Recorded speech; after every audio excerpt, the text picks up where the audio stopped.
So you're thinking about quitting your job. Now, maybe you're like, I want a new challenge. Maybe you want more money. Maybe you want to work in a better environment. Whatever the reason, you want to make sure that this change is the right one for you in the short term, medium term, and the long term.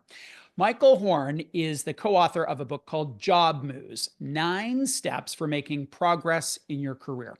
He is also the co founder of the Clayton Christensen Institute and teaches at the Harvard Graduate School of Education. He joins us today from Lexington, Massachusetts. Hello there. Bruce, good to see you. Thank you so much for having me. There are 1,000 career books out there. In fact, probably 1,000 written in the last 5 years. Why would you say this one is different?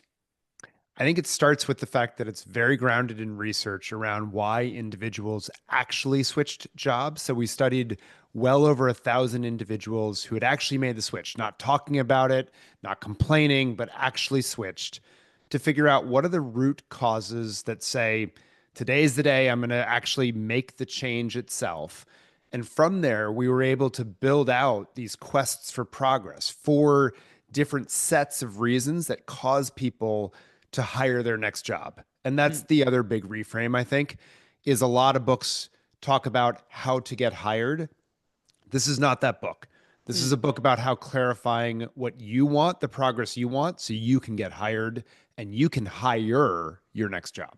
Was the data able, did it help you illuminate, and I'm using air quotes here, did it help you illuminate those who quit for the wrong reason and the outcome that they were able to produce in that next job? To say, I left because I didn't like, the color of the paint in my office and I wasn't successful in my next role. Did it include that over time? What I would say is we weren't judgmental about the reasons, right? Your reasons are your reasons. We wanted to just simply understand them and be able to capture and reflect them.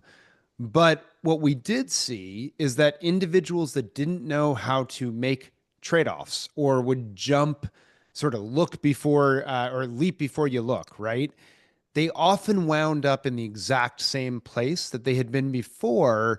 And often that was because mentors in their life would give them advice that sounded well meaning. And frankly, we used to be those people, right? Like, don't settle for anything less than the raise. Make sure you get that promotion, negotiate, negotiate, negotiate. But it was often out of step with what they actually wanted in their life. And because they didn't recognize that gulf, they made a mistake and sort of fell right back into the same Hmm. trap when they switched. Some of the 9 steps are like kind of in the world of what I sort of know, and others are like, what are you talking about? I have no idea. So I'm going to focus on the ones that are the most new to me. So identify what jump started your quest. Interesting. Know what you want driving your energy. I want you to talk a bit about that. We think about like skills and we think about experience and we think about the kind of work environment. What do you mean by driving your energy? Yeah, we want people to understand in my past work roles, where have I been in flow in essence? Where have I Hmm. been where like I really enjoyed the work? It didn't feel like work. It didn't feel effortful because it was so enjoyable to me and really unpack what that is. I love leading scrum meetings. Okay, is it about the fact that you're all on the same page, working together, actually solving a problem at the same time? Or is it more you get to lead a group of your peers, right? Like really understanding. And then the flip side is also important. What drains it? When does it suck? When is work hard for you? And notice the trends over time. How has that changed as your career has progressed? You have steps around cataloging your capabilities, got it. And then the next one, name your quest. It sounds like a video game you're talking about here. What do you mean to name your quest? Do you get bonus points for creativity? We'll give people 5 bonus points on their pathway to a better job. But the Excellent. real answer, right, is that we when we looked at all the forces, so there's 14 pushes that cause people to say, this isn't working for me. There's 16 pulls, something could be better. And when you cluster them, like how do these move together? We found 4 quests for progress in the research, 4 sets of reasons, if you will, that cause people to leave. And no one's exactly in one or the other, right? You're more this than that and so forth. But we want people to basically be able to identify this quest for progress most closely matches why I'm looking for a new job right now, which helps figure out, okay, this is the advice that's relevant for me, that's useful for me, that will help guide me to a better decision rather than, look, all those millions of people during the Great Resignation, they found new jobs, but within months they were regretful of having left. How Mm. do you avoid being one of those people where the grass looked greener and then actually wasn't? In a world of full employment, people have the opportunity to leave because of these polls that you're talking about. But reality is sometimes people leave their jobs because they were fired. Sometimes Yes. people leave their jobs because their spouse lives, got a job in another city. How did you factor in those kinds of things that don't fit that? I don't know, the model in which the human has agency and they charge forth and make a call.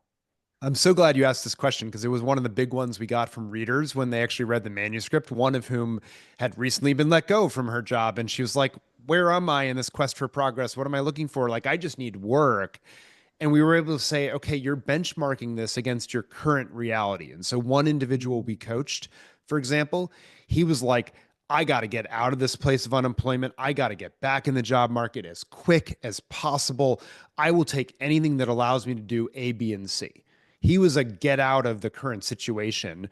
Whereas the woman who gave us that feedback, she was in a very different place in her career where she did not want to end up right back where she was in what had felt like a sort of grinder, right? She was just being ground down, asked a lot, hours were out of control.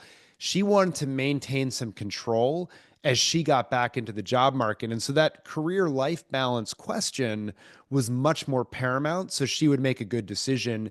Even as you're right, she didn't have agency over the beginning of the quest. Step number 5, prototype and design your future sounds very, very, very tech startup y. Is it tech startup y? And what does it mean in this context? We're definitely borrowing a page from design thinking where you realize prototyping incredibly important. This is what good product developers do. This is what good tech builders do is they build prototypes to learn what works and frankly gain knowledge from the contrast between different prototypes. And that's what we're trying to teach you to do here. If you can come up with three, four, five totally different visions, ideally as far apart as possible for what you can do next, it helps you understand what really are my priorities at this stage Hmm. and really learn about yourself. And so the prototypes are more a way to say, okay, these three things are completely out. These one or two things I'm finding really intriguing.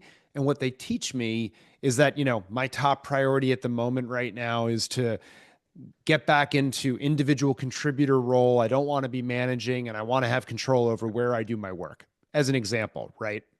Number 7, embrace trade offs in the job market. No, thank you. I want it all. In fact, I want more than all of it. I'm kidding. There are trade offs. What are some examples? And how do you go about making those trade offs? Well, this is a really important point, right? Because this is not a book about the dream job along every dimension. We do not believe dream jobs, the perfect job exists along every single dimension. Every job has some element of suck in it, if you will. You want to pick which of those elements there are. And we have found consistently across the data set and in conversations, people don't know how to make trade offs. They often feel like they're settling for something. And we want to turn trade offs into a positive where you say, okay, like out of all those priorities for what drives my energy, the skills I really want to be doing in that next job, there are three buckets of them, right? The things I got to have, the ideal world I would love to have, and the stuff that I'd be willing to say, I'd love to do it, but if I have to give up something, this is the thing I'm willing to trade off on so that I get all these things that are most important to me. I'll give you a quick story. One individual we were coaching, he actually came back to us, had accepted a job, 75,000 less dollars per year. And we were like, what the heck are you doing? That's a lot of money. And he was like, no, like I figured out that at this salary level, I get the big things in my life that are important. And the big thing for me was by taking this, I have a 5 minute commute instead of a 45-minute commute to work. Yeah. I get way more time with my family. I get to work with a team I'm really excited about. I really like the people. That was a trade off worthwhile. So I'm not going to Right. complain about the salary loss because I chose it. Right. Number 8, craft your career story. Is this for the employer? Is this a part of interview prep, or is this for you? I think it's a little bit of both. You know, we steal from Pixar, right? It's the story spine of how to create a great narrative about who you are. I think, frankly, it's very helpful for you to say, do I have a real story here? Does it hang together? Does it make sense? But it is a great way to pitch yourself in the job market, whether it's in the interview and organize yourself around the points you want to keep coming back to. How do you make yourself memorable? But also, frankly, as you're talking to people in your network about the opportunities you want and Hmm. what you want to discover out there, it's a great way for you to tell your story in 30 seconds or a minute and get some quick feedback or direction.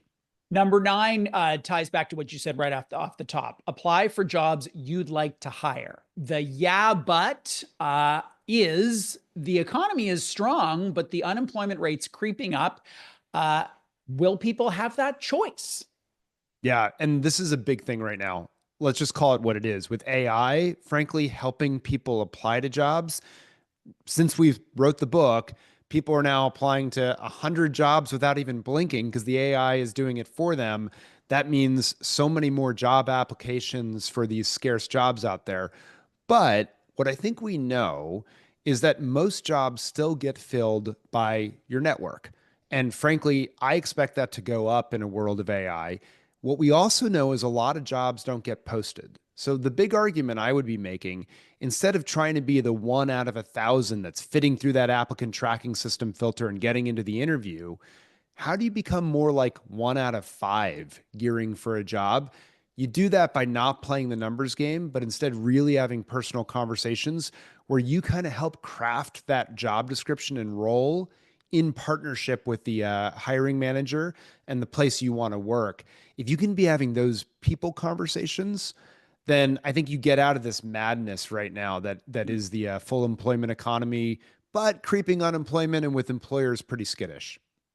Outside or in addition to these 9 steps that you're talking about, those who approach job search as a full-time endeavor, like a 40-hour-a-week endeavor, I often see either burn out or become completely disgruntled by the process. What coaching do you have for people in terms of finding the balance of where the job search fits in the context of a life in which they want some validation and some yes and some self-expression? Yeah, I think you're pointing to one of the biggest things of all this, which is this really should be a social process. Hmm. We often think of applying for jobs as something isolated. I go into my back closet, I shut the door, I update my resume, and I start blitzing things out, to your point, obsessively looking at stuff on LinkedIn and Monster, et cetera, et cetera. I would say make this a social process. This is one where you get to connect with people in your network, both those you know well and maybe more importantly, those you know cursorily, and really have conversations about what do you do on a day to day basis. This is the things that I want to do. How do these line up or not? And start to really get a much deeper sense of what's out there and have fun while you're doing it. So it's not this obsessive thing, but instead we get to reconnect. I get to tell you what I'm interested in, and I get to learn, maybe most importantly, what you actually do on a day to day and week to week basis Hmm. and where those line up. Fun. I'd sign up for that. Fun. Not so Yes. bad. Excellent.